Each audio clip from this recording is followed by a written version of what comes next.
Pai do Senhor Jesus, igreja, boa noite, sejam bem-vindos a mais um culto de Santa Ceia do Senhor, graças a Deus, mesmo online, é um momento que nós temos de comunhão uns com os outros, momento único de nos assentarmos à mesa do Senhor, amém? Então nós vamos dar início a esse culto, como eu coloquei ontem no grupo, né? Santa Ceia é sempre um dia a mais de nos analisarmos, né? Porque nós, como um servo de Deus, como cristãos, todos os dias nós temos que nos analisarmos, melhorarmos, né? Olhar aonde devemos melhorar, aonde podemos melhorar. Então, que a Santa Ceia sirva também para que você se analise ainda mais. Louvado seja o nome do Senhor.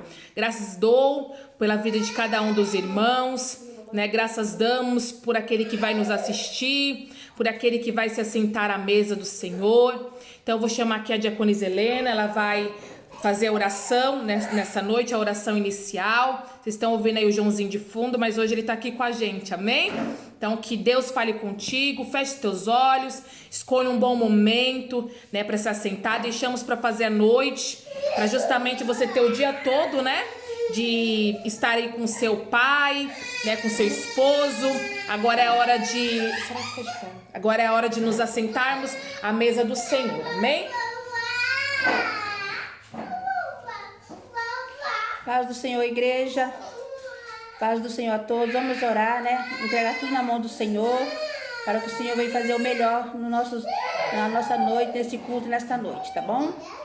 Deus Todo-Poderoso, Deus maravilhoso, eu te louvo, eu te agradeço. Obrigada, Senhor, por mais um dia. Obrigada, Senhor, porque deitamos e acordamos e o Senhor nos sustentou. Jesus, muito obrigada, Senhor Jesus, por tudo que o Senhor prepara a cada dia para nossas vidas. Senhor Jesus, perdoa nossas falhas, nossos erros, nossas fraquezas. Senhor, vem de encontro à necessidade de cada um, Senhor, a cada um que o Senhor tem que falar nesta noite, Jesus querido, através do teu Filho, Pai. Jesus maravilhoso, abençoa cada lar, cada família, abençoa, Senhor, os pastores, presbíteros, evangelistas, missionários, Jesus querido, a casa de recuperação, Jesus, os projetos, Senhor, que o teu servo tem entregado nas tuas mãos, Senhor, se conosco, Jesus, já te agradecemos, em nome do Pai, do Filho e do Santo Espírito de Deus, amém, Senhor e Salvador Jesus Cristo.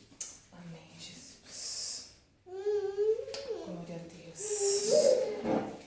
Amém, igreja? Quero deixar rapidamente aqui para a tua meditação em Eclesiastes, no seu capítulo 11. Eu quero deixar para a tua meditação um verso que ficou no meu coração, que é o verso de número 5, que diz assim: assim como tu não sabes qual o caminho do vento, nem como se formam os ossos no ventre da que está grávida, assim também não sabes as obras de Deus, que faz todas as coisas, amém? Fique com esse versículo no teu coração nessa noite, né? Assim como nós projetamos tantas coisas para esse ano, mas aqui nesse versículo, né, do sábio Salomão, ele deixa muito claro que nós nunca vamos entender os projetos de Deus, aquilo que ele tem para as nossas vidas. Talvez agora estamos aí no mês de agosto já, mais um pouquinho do que a metade do ano. Projetamos tantas coisas, mas aqui está dizendo que assim como nós não sabemos de nada, em outras palavras, qual a direção do vento, nem como se formam os ossos no ventre da que está grávida, assim também não sabes as obras de Deus, que faz todas as coisas. Então nós, como seres humanos, como servos do Deus Altíssimo, talvez não entendemos os projetos dele, não entendemos o que ele tem para nós, quais são os propósitos, mas sabemos que todas as coisas ele faz. Ainda que não saibamos o propósito, nós sabemos que ele tem tudo na palma de suas mãos. Nada saiu do controle dele. Amém? Nessa noite eu quero louvar este hino com você. Este hino falou conosco nesse período de quarentena, de pandemia, e uma coisa é certa, vai passar, louvado é o nome do Senhor. E uma coisa é certa, o Deus que faz todas as coisas está com controle, nunca saiu do controle dele. Tudo que acontece, ele sabe de todas as coisas, amém? Vamos louvar o nome do Senhor nessa noite. Glória a Deus. Oh, Espírito Santo de Deus.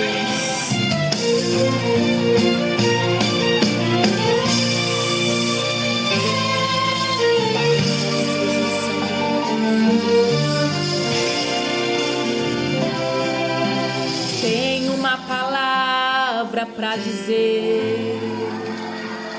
Não desanime.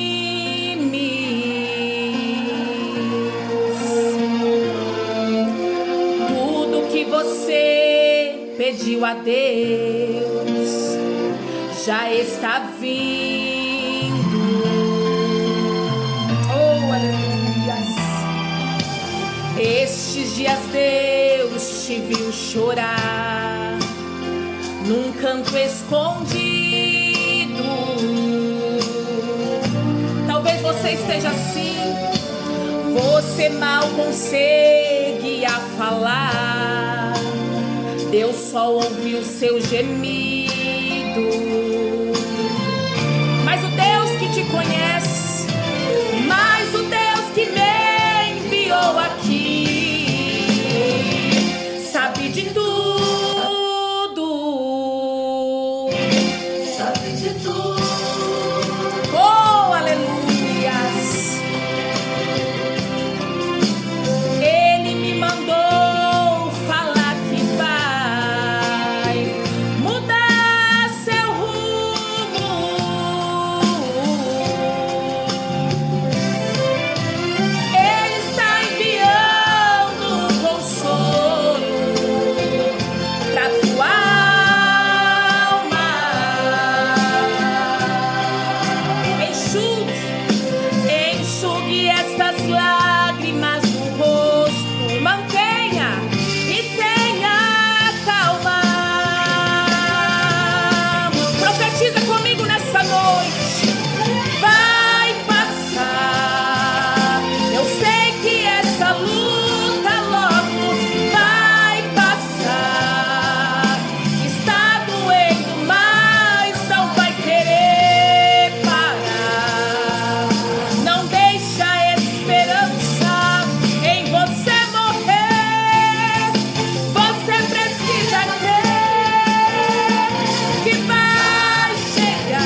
Receba aí na tua casa nessa noite essa mensagem da parte de Deus, que tem o controle de todas as coisas. Aleluias. E Ele está dizendo: se acalma, porque é um tempo determinado para todas as coisas, e o tempo de cantar ele vai chegar em nome de Jesus. Amém? Quero aqui chamar o pastor Adonis nessa noite, vai nos transmitir a palavra da parte de Deus e também a nossa Santa Ceia, em nome de Jesus. Glória a Deus.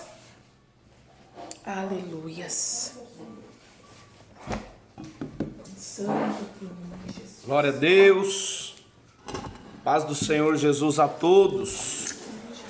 Tudo bem com vocês? Espero que tudo bem. Espero que de maneira mesmo difícil, né?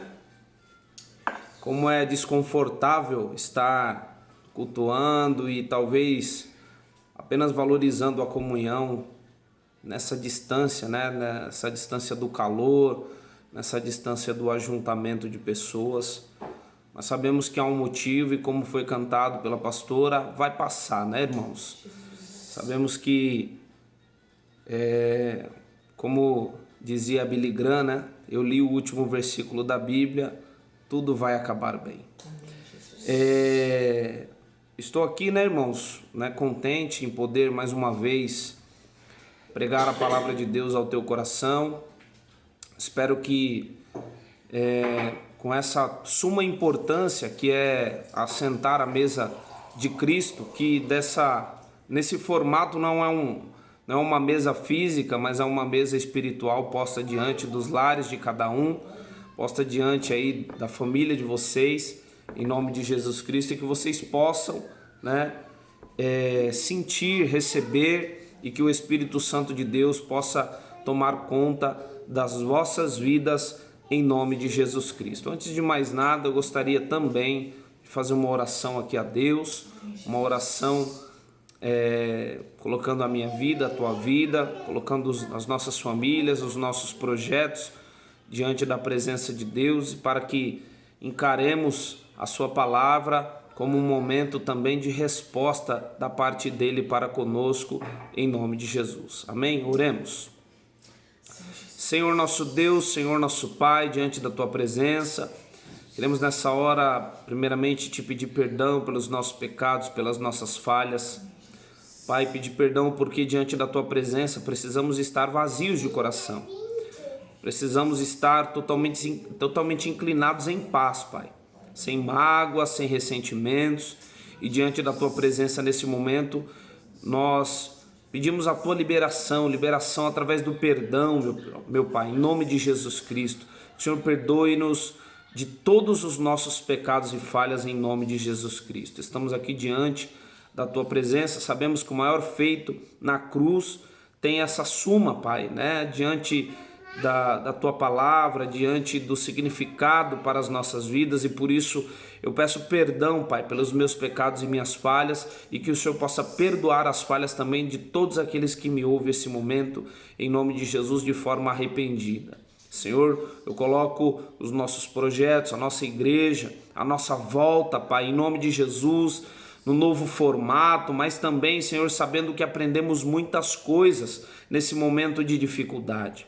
Em nome de Jesus Cristo, aprendemos que é necessário valorizar, Pai, em nome de Jesus Cristo, o simples fato de poder nos ajuntar, o simples fato de poder nos abraçar, o simples fato de poder pegar nas mãos uns dos outros, Pai, e poder ser livre para ir e vir, Pai, em nome de Jesus Cristo, falar do teu amor e em nome de Jesus Cristo usufruir dos teus feitos. Nessa hora, Pai, em nome de Jesus Cristo, eu quero apresentar a vida de cada membro, de cada obreiro da tua casa, dos nossos meninos, Pai, da obra missionária, que o Senhor continue trabalhando, atuando em nós, Pai, que não sejamos nós em nenhum momento, mas que seja o teu Santo Espírito, que nesse momento de palavra, que não seja eu, mas que seja o teu Santo Espírito, fala conosco e que o Senhor possa, Pai, assumir as rédeas de tudo. Nessa hora eu te agradeço, em nome do Pai, em nome do Filho e em nome do Santo Espírito de Deus. Amém. Amém? Queridos, eu queria pedir que você abrisse a tua Bíblia no Evangelho segundo escreveu Mateus, no seu capítulo 4. Evangelho segundo escreveu Mateus, capítulo 4. Glória a Deus. Evangelho segundo escreveu Mateus, capítulo 4. Amém? Louvado seja o Eterno. Espero que todos tenham encontrado Mateus, capítulo 4. Eu quero ler a partir do versículo 12. Mateus, capítulo 4, verso de número 12. Amém? Diz assim a palavra de Deus: Jesus, porém, ouvindo que João estava preso, voltou para a Galiléia.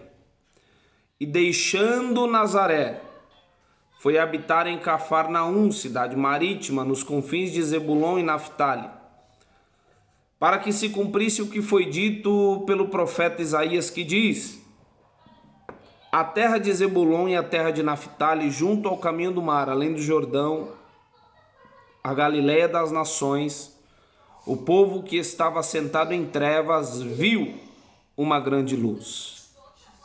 E aos que estavam assentados na região e sombra da morte, a luz raiou. Desde então começou Jesus a pregar e dizer: arrependei-vos, porque é chegado o reino dos céus. E Jesus, andando junto ao mar da Galiléia, viu dois irmãos, Simão, chamado Pedro, e André, os quais lançavam as redes ao mar, porque eram pescadores. E disse-lhes: vinde após mim, ou segue-me, e eu vos farei pescadores de homens. Quero repetir o versículo 19, que diz: e disse-lhes: vinde após mim, e eu vos farei pescadores de homens. Amém? Só até aqui eu quero ministrar o teu coração acerca de algo muito simples. Nós sabemos que diante dessa circunstância de pandemia, quarentena, uma das maiores afetadas com as portas fechadas foi a Igreja de Cristo, A igreja, quando eu digo Igreja de Cristo, a igreja física, porque a igreja espiritual se mantém intacta, E o interessante é saber que, mesmo diante de portas fechadas, ou diante desse fato, nós sabemos que é na dificuldade que um crente se revela. Nós sabemos que é na dificuldade que algumas pessoas revelam o seu caráter. Eu estava vendo um vídeo de efeito informativo que falava exatamente sobre a perda de situações ou a perda de títulos. E aí dizia sobre o que você é. E aí a pessoa falava uma função. E ela falava assim: não, eu estou te perguntando o que você é. Imagina que você perdeu esse tal título.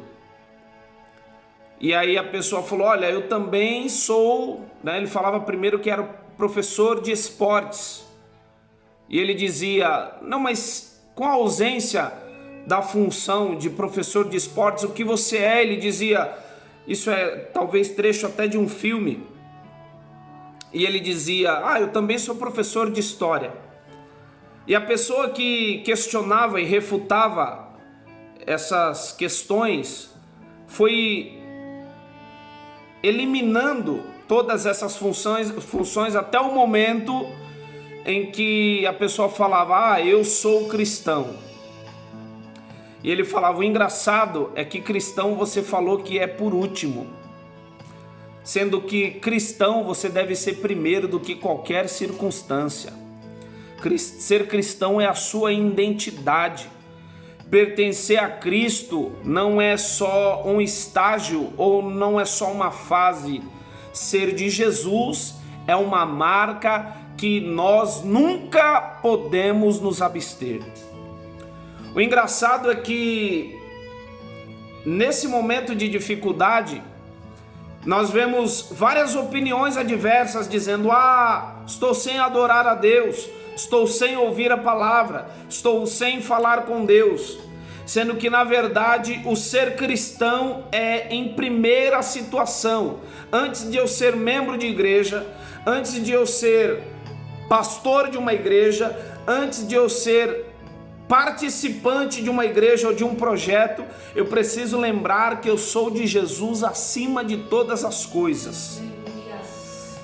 Porque é engraçado, irmãos, que pessoas estão interinamente ligadas ao rito religioso. E eu não estou aqui incriminando o fato de nós cultuarmos, o fato de nós termos um teto sobre as nossas cabeças representando o ajuntamento, a igreja de Jesus Cristo. Não é essa a minha intenção aqui. Mas a minha intenção é mostrar-nos de uma vez por todas que o ser de Cristo, que o ter a marca, que o ser cristão, essa essência precisa fazer parte das nossas vidas. Antes de eu ser levita, antes de eu ser pastor, antes de eu ser pregador, antes de eu ser diácono, antes de eu ser membro, o ser cristão é uma marca que não pode se esvaecer, é uma marca que não pode deixar de fazer parte da minha vida, independente da circunstância. Sabe por que estou te dizendo isso? Porque tem pessoas que só são cristãs quando ela está participando de um ritual, ou de um rito evangélico, de um rito religioso. Nesse meio tempo, quantas pessoas deixaram de fazer as suas funções como cristãs? Eu não estou falando de responsabilidade ministerial, eu não estou falando de responsabilidade de cobrança, eu estou falando do papel daquele que é um pequeno Cristo na terra, porque ser cristão é ser um pequeno Cristo, um imitador. Vale ressaltar que esse texto que nós lemos fala dos primeiros discípulos de Jesus. Quando Jesus, o texto inicia falando que Jesus ouviu que João estava preso. Esse João é o Batista, o primo de Jesus. Ele estava preso e o capítulo 14 do mesmo livro vai dizer o motivo pelo qual João Batista estava preso. E o motivo é justamente por pregar o reino dos céus, né? Só que falar diretamente para Herodes que ele não podia possuir a mulher do seu irmão.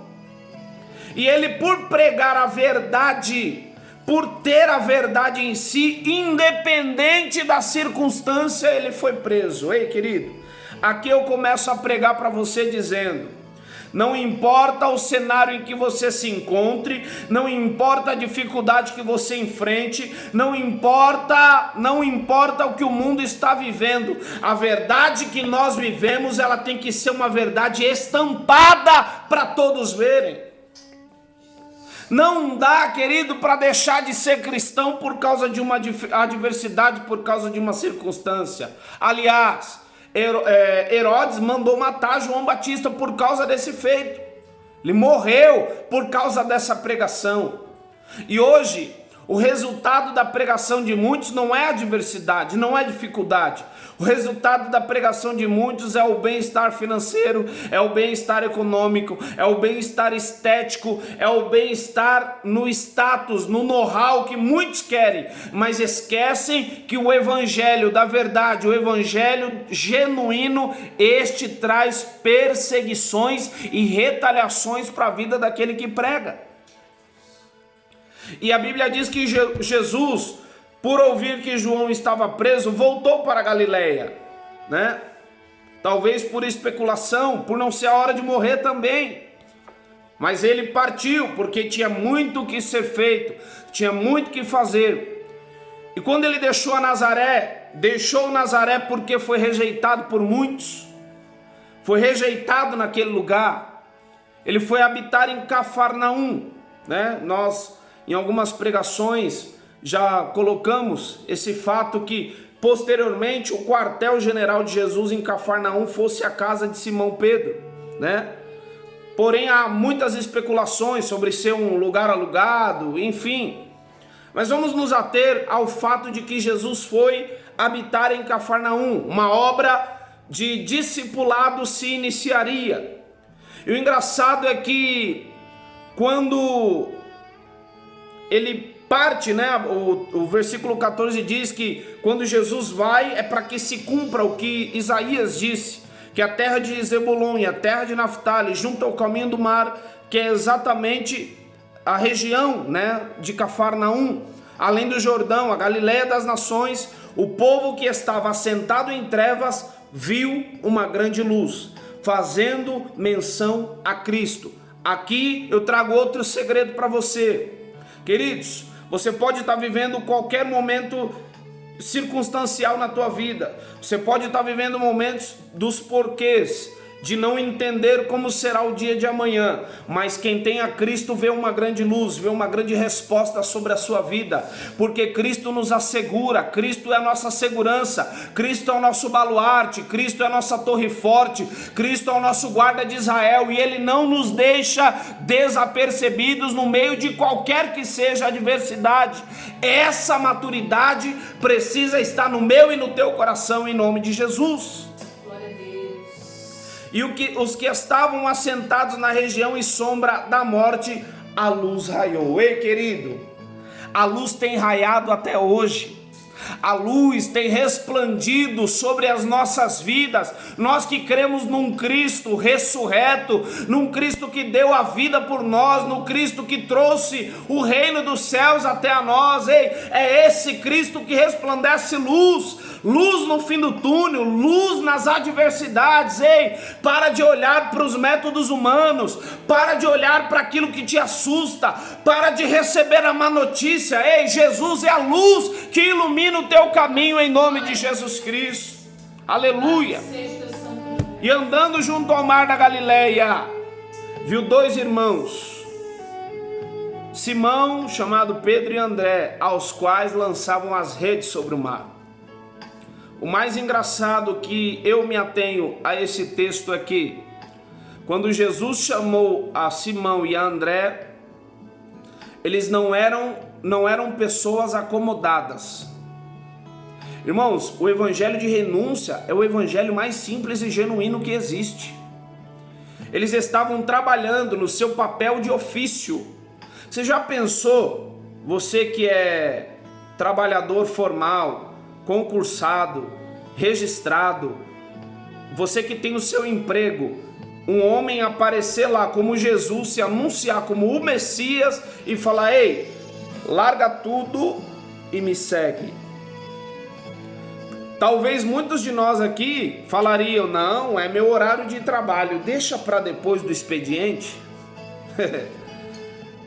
Mas com Jesus é assim, ó: largue, que eu vou fazer você ser pescadores de homens. Eles estavam pescando peixes, e Jesus diz: largue as redes, porque eu vou fazer de vocês pescadores de homens. A promessa, ela veio primeiro do que o ensinamento. Percebe que o povo cristão precisa ser movido por uma promessa, porque promessa nos trai para o propósito.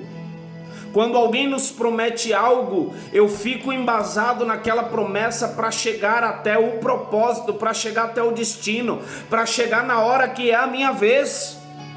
E quando ele diz: olha, eu vou fazer de vocês pescadores de homens, né? Ele se mostra o Messias, o prometido, o Salvador, né? Ele se mostra dessa maneira.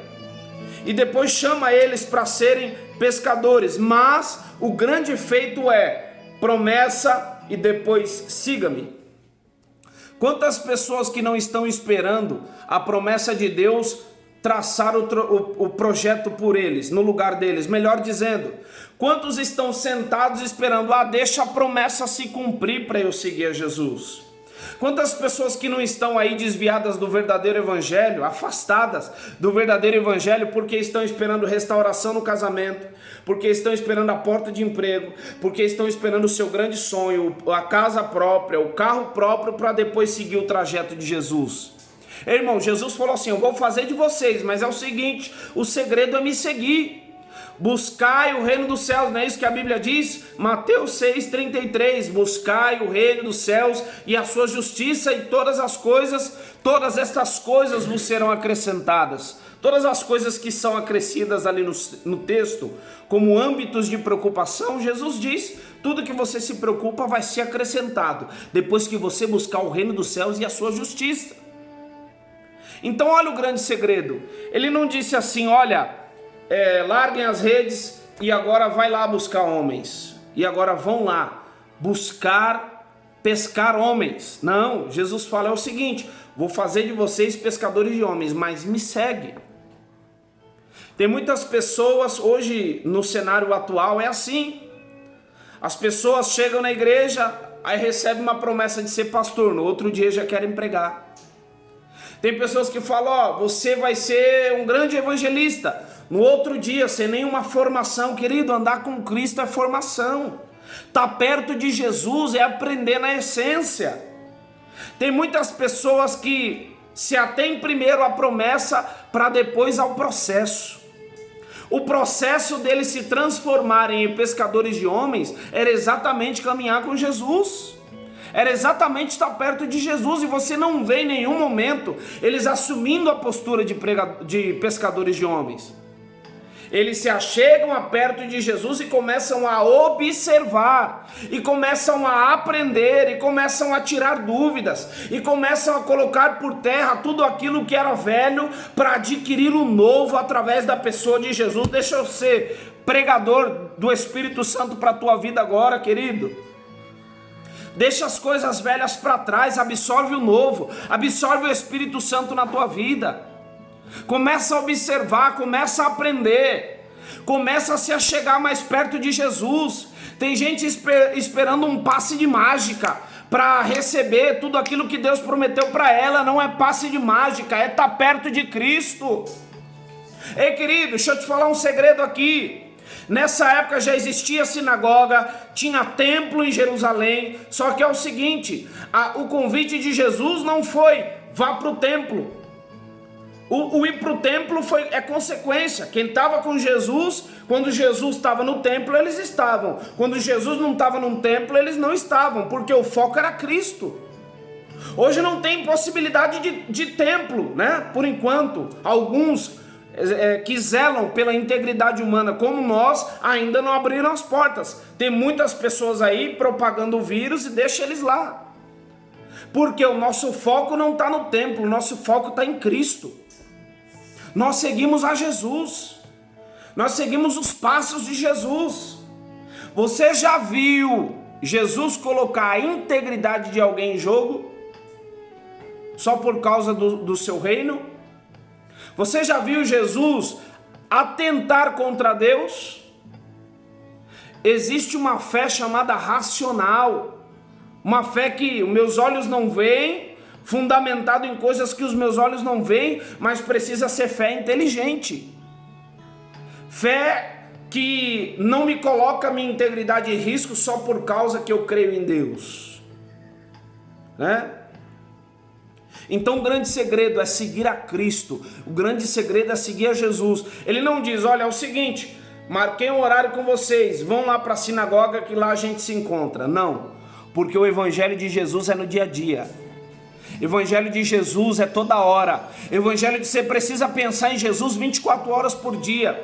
Lembra essa historinha que eu te contei aqui no começo do vídeo informativo? É exatamente essa informação que aquele questionamento queria arrancar. Quem é você antes de qualquer coisa? E o despertamento seja cristão. Antes de pertencer a uma instituição, seja cristão. Seja cristão de ter Jesus na sua vida, de refletir a luz de Cristo sobre as pessoas, de ser cristão independente do lugar e situação. Você precisa ser cristão. É assim que deve ser, né? Eu não posso me ater às culturas terrenas. Ah, não, antes de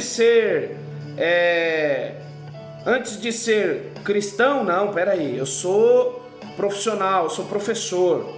Antes de ser, eu sou jogador de futebol, eu sou pintor, eu sou lutador, eu sou consertador de geladeira, eu sou pai. Não, antes de tudo isso, seja cristão, porque é o ser cristão que te traz para a mesa da comunhão com Jesus Cristo.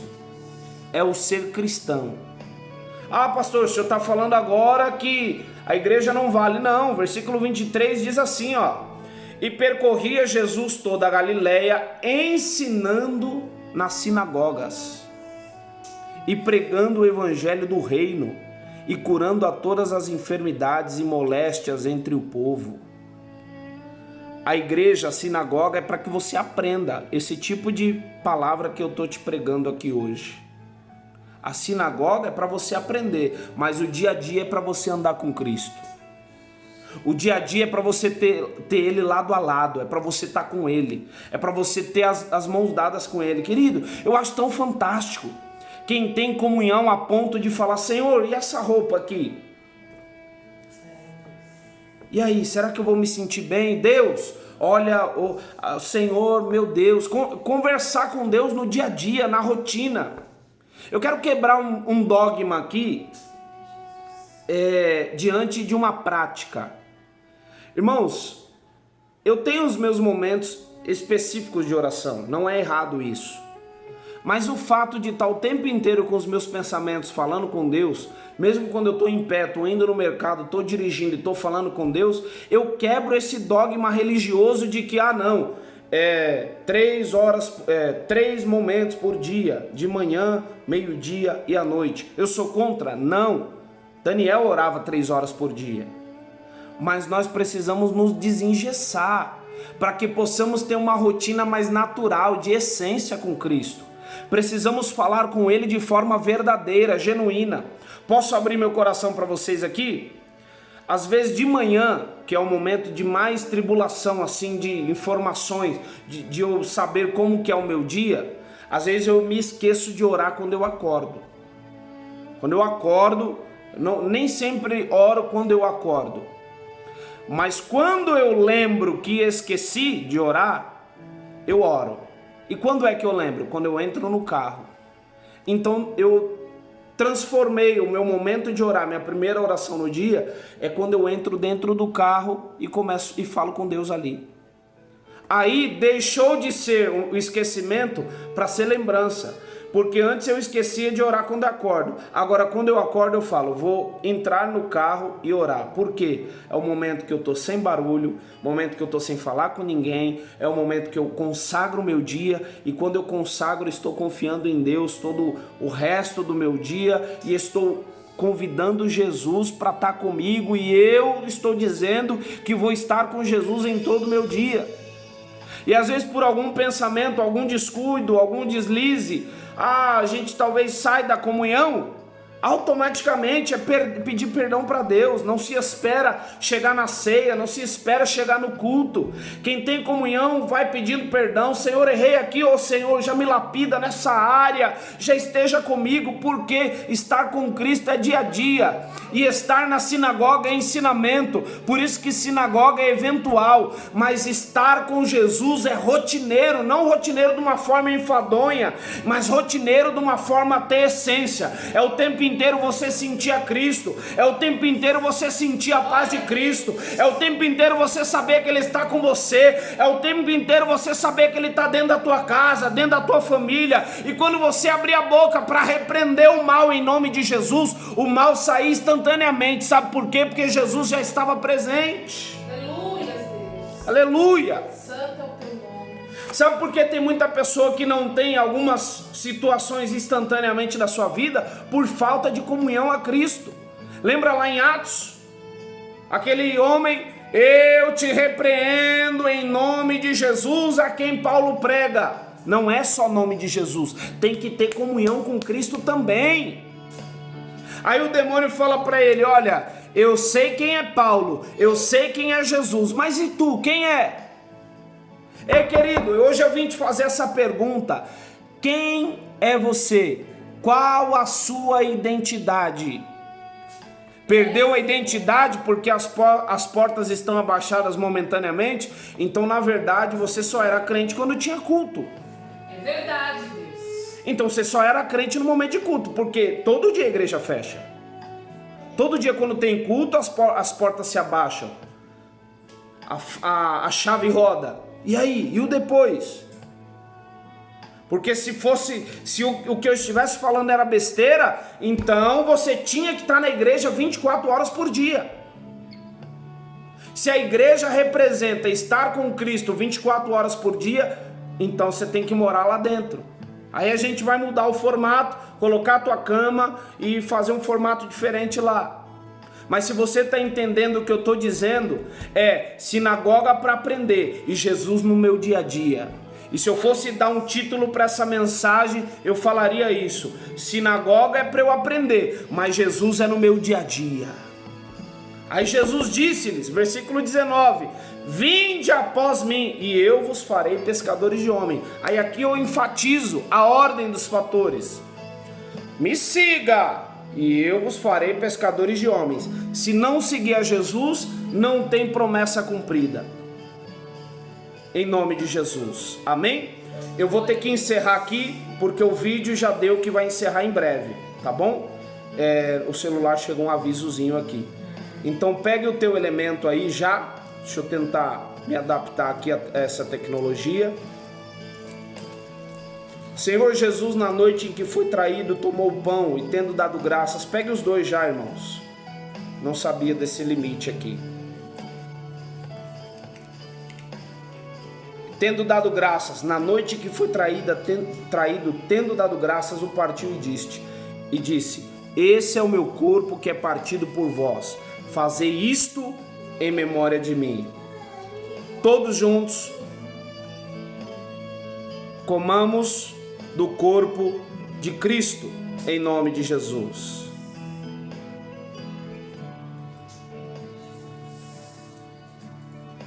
Aleluia!